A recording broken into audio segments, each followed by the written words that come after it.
ایران نے متحدہ عرب امارات پر امریکہ کے حالیہ حملوں کی حمایت کا الزام عائد کرتے ہوئے کہا ہے کہ متحدہ عرب امارات کو اس اقدام پر جواب دہ ٹھہرایا جانا چاہیے۔ ایرانی نائب وزیر خارجہ برائے قانونی امور کاظم غریب آبادی نے ایکس پر اپنے بیان میں کہا کہ متحدہ عرب امارات نے ایران کے خلاف امریکی حملوں کی حمایت کی، جس پر اسے جواب دہ ہونا چاہیے۔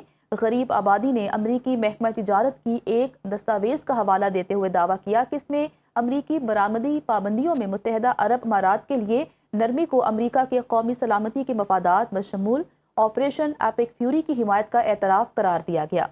ایرانی نائب وزیر خارجہ کا کہنا تھا کہ یہ دستاویز اس بات کا ثبوت ہے کہ ایران کے خلاف امریکی کارروائی میں امارات کا کردار موجود تھا۔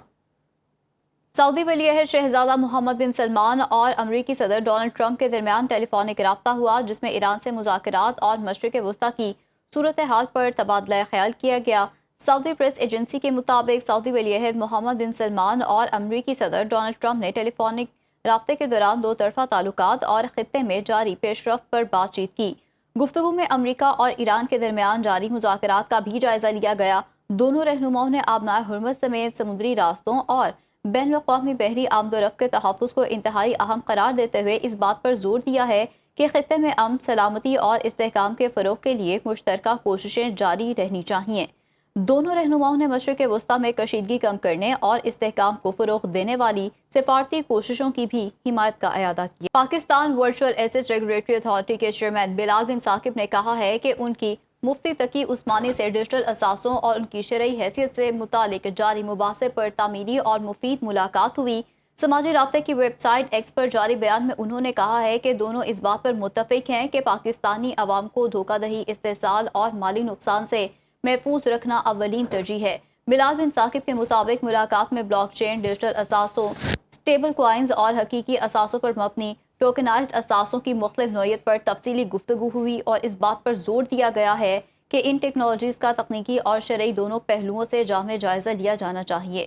انہوں نے کہا ہے کہ اس سلسلے میں علماء کرام، متعلقہ ریگولیٹری اداروں اور صنعت سے وابستہ ماہرین کے درمیان مشاورت اور مکالمہ جاری رکھا جائے گا۔ چین کا حالیہ کشیدگی کے بعد ایران اور امریکہ سے جنگ بندی برقرار رکھنے کا مطالبہ کر دیا۔ سلامتی کونسل کے اجلاس میں چین کے نائب مندوب سن لی نے خطاب کرتے ہوئے کہا ہے کہ ایران اور امریکہ کے درمیان جنگ بندی برقرار رکھنا ضروری ہے کیونکہ دونوں ممالک نے اسلام آباد مفاہمتی یادداشت پر دستخط کیے ہیں۔ چینی نائب مندوب نے کہا ہے کہ امریکہ اور ایران نے ایک دوسرے کی خود مختاری کے احترام کا عہد کیا۔ دونوں نے علاقائی سالمیت کے احترام کا عہد کیا تھا، لہٰذا دونوں کو اسلام آباد مفاہمتی یادداشت پر عمل کرنا چاہیے۔ سن لی نے مزید کہا ہے کہ ایران پر عائد پابندیاں ختم کی جانی چاہیے، درست اور غلط کے واضح اصولوں کو برقرار رکھنا ناگزیر ہے۔